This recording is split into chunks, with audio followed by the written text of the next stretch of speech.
కష్టాల్లో క్రైస్తవులకి ఓదార్పు ఎలా దొరుకుతుంది?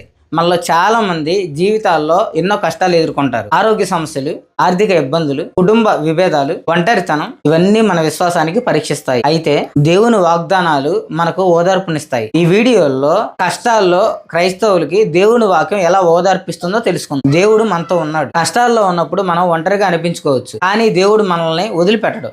ఆయన మనతోనే ఉంటాడు. యెషయా గ్రంథం 41వ అధ్యాయం 10వ వచనం. నీవు నా దాసుడువనియు నేను నిన్ను ఉపేక్షింపక ఏర్పరచుకొంటిననియు నేను నీతో చెప్పి ఉన్నాను. నీకు తోడై ఉన్నాను, భయపడకుము. నేను నీ దేవుడునై ఉన్నాను, దిగులు పడకుము. నేను నిన్ను బలపరుతును, నీకు సహాయం చేయువాడును నేనే. నీతియను నా దక్షిణ హస్తముతో నిన్ను ఆదుకొందును. ఈ వాగ్దానం మనకు ధైర్యాన్ని ఇస్తుంది. దేవుడు మనం పడే బాధల్ని అర్థం చేసుకుంటాడు మరియు మనకి సహాయం చేస్తాడు. చదవబడినటువంటి లేఖన భాగంలో యూదులకి ఏ విధంగా అయితే నువ్వు భయపడమాకు, నీకు నేనున్నాను అని ధైర్యాన్ని ఇస్తున్నాడో, ఇప్పుడు యేసుక్రీస్తుని ఎవరైతే వెంబడిస్తూ ఆయన మార్గంలో నడుస్తూ ఉంటారో వాళ్ళకి ప్రతి సమయంలో కష్టమందే కానీ నష్టమందే కానీ ఆయన ధైర్యంగా ఉంటాడు.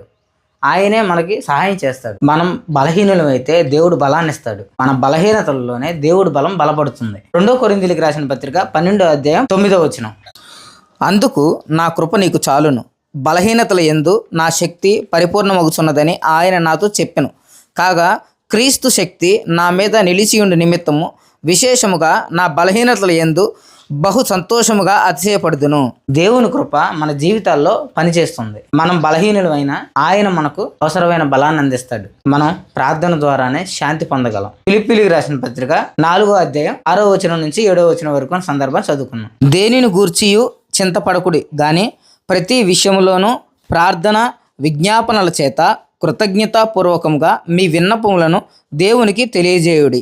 అప్పుడు సమస్త జ్ఞానమునకు మించిన దేవుని సమాధానము యేసుక్రీస్తు వలన మీ హృదయములకును మీ తలంపులకును కావలియుండును. మన భయాలు ఆందోళనని దేవునికి అప్పగించినప్పుడు, అంటే మన భారాన్ని దేవుడి మీద వేసినప్పుడు ఆయన మన హృదయాన్ని శాంతితో నింపుతాడు. దేవుడు మన బాధలని మార్చగలడు. రోమపత్రిక 8వ అధ్యాయం 28వ వచనం. దేవుని ప్రేమించు వారికి అనగా ఆయన సంకల్పము చొప్పున పిలువబడిన వారికి మేలు కలుగుటకై సమస్తమును సమకూడి జరుగుచున్నవని ఎరుగుదుము. మన జీవితంలో జరిగే ప్రతి అనుభవాన్ని దేవుడు మేలుగా మార్చగలడు. మనకు ఇప్పుడు అర్థం కాకపోవచ్చు, కానీ ఆయన మంచి కోసం పనిచేస్తూనే ఉంటాడు. నువ్వు ఏ కష్టంలో ఉన్నా దేవుడు నిన్ను ప్రేమిస్తున్నాడు. ఆయన నీతోనే ఉన్నాడు. ఈ వాగ్దానాలు నమ్ము. అదే దేవుడు ఏం చెప్తాడంటే, నమ్ముట నీ వలనైతే నమ్మువాడికి సమస్తము సాధ్యమే.